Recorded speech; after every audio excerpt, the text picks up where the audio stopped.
Bismillahirrahmanirrahim. Assalamualaikum warahmatullahi wabarakatuh. Alhamdulillahi rabbil alamin. Wa bihi nasta'inu ala umuri dunya waddin.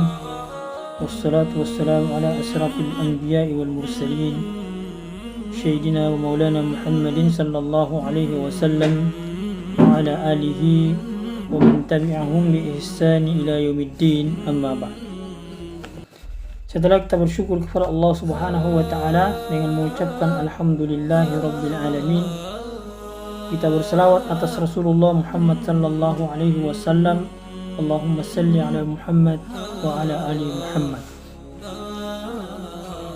Di antara pilar penting dalam membangun peradaban mulia adalah ilmu yang bermanfaat. Ilmu adalah faktor utama dan penunjang terkuat bagi kesuksesan dalam membangun peradaban. Penunjang dan terkuat bagi kesuksesan orang-orang yang mengusung peradaban yang mulia.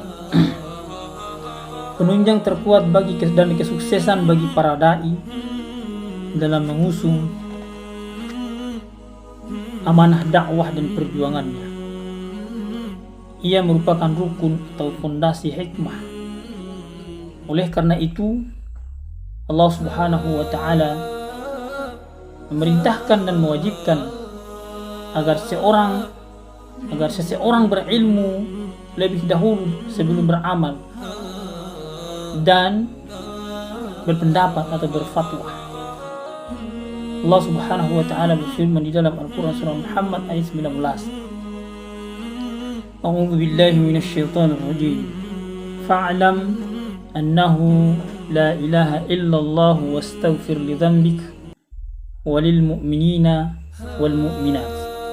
Wallahu ya'lamu mutaqallabakum wa mathwaakum. Maka ketahuilah, kata Allah Subhanahu wa taala, bahwa sesungguhnya tidak ada ilah yang berhak melainkan Allah Tabaraka wa Ta'ala, dan mohonlah ampun bagi dosamu dan bagi dosa orang-orang mukmin, laki-laki dan perempuan. Dan Allah Subhanahu wa Ta'ala mengetahui tempat kamu berusaha dan tempat tinggalmu. Berpijak pada ayat ini, Imam Bukhari rahimahullahu ta'ala telah membuat satu bab dalam kitabnya dengan judul berilmu sebelum berpendapat dan beramal. Al-ilmu qabla al-qaul wal amal. Yang demikian itu dikarenakan bahwa Allah Subhanahu wa taala telah memerintahkan kepada nabinya dua perkara, yakni ilmu kemudian amal. Allah Subhanahu wa taala memulai perintahnya agar berilmu melalui firman-Nya, fa'lam, maka ketahuilah, annahu la ilaha illallah, bahwa sesungguhnya tidak ada ilah yang berhak diibadahi melainkan Allah.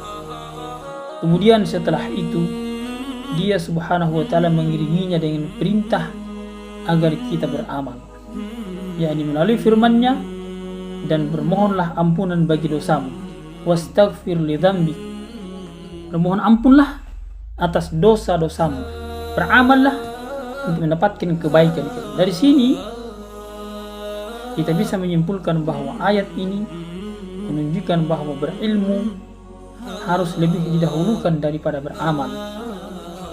Maka sesungguhnya ilmu adalah syarat utama bagi kebenaran sebuah pendapat dan amal. Pendapat dan amal tidak akan bernilai kebenaran kecuali dengan berdasarkan ilmu.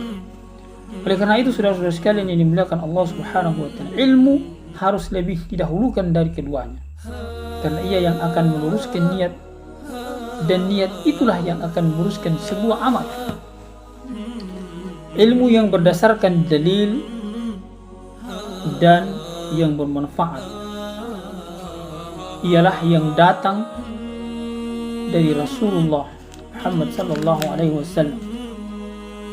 Walaupun ada juga yang datang dari selain beliau alaihi salatu wassalam yang dianggap benar, namun tentunya ia hanya terbatas pada ilmu atau urusan-urusan selain agama Allah Subhanahu wa ta'ala, seperti ilmu-ilmu yang berkaitan dengan keduniaan, ilmu kedokteran, ilmu hisab, ilmu pertanian, dan seterusnya.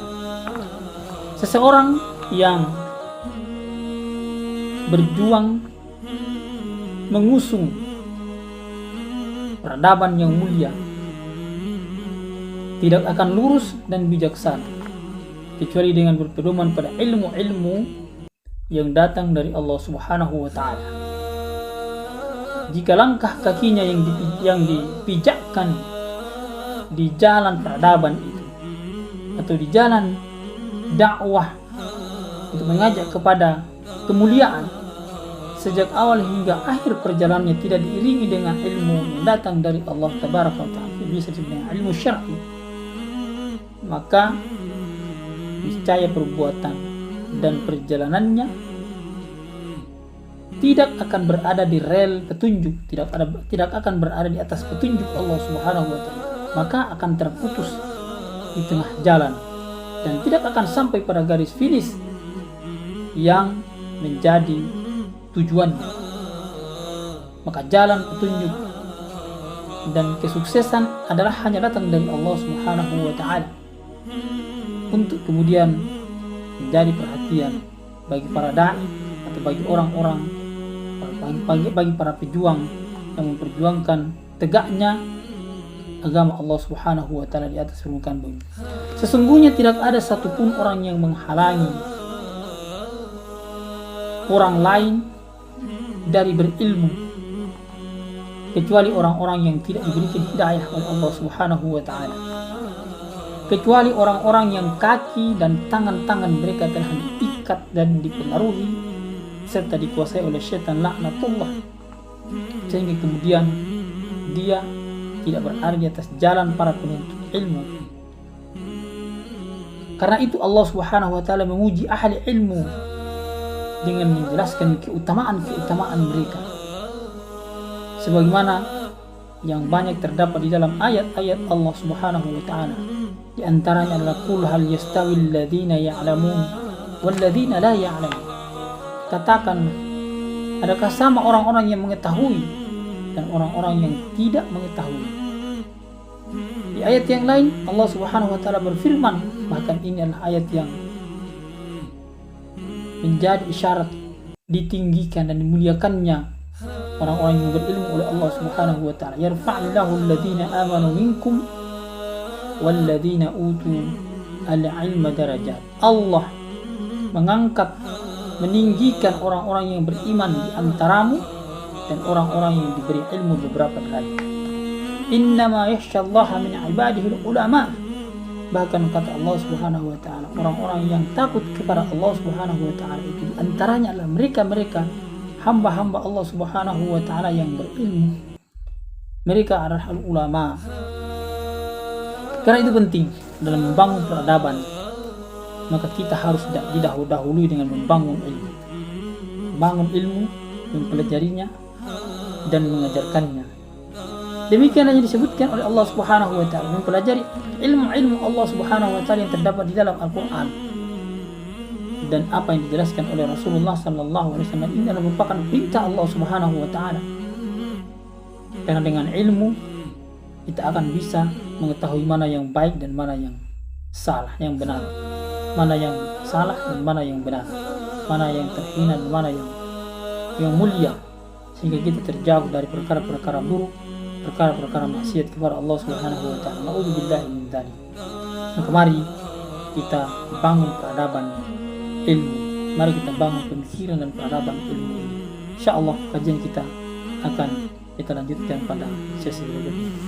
Jazakumullahu khairan. Subhanakallahumma rabbana bihamdik, nasyhadu an la ilaha illa anta, nastaghfiruka wa natubu ilaik. Wa akhiru da'wana alhamdulillahi rabbil alamin. Wabillahi taufiq wal hidayah. Wassalamu alaikum warahmatullahi wabarakatuh.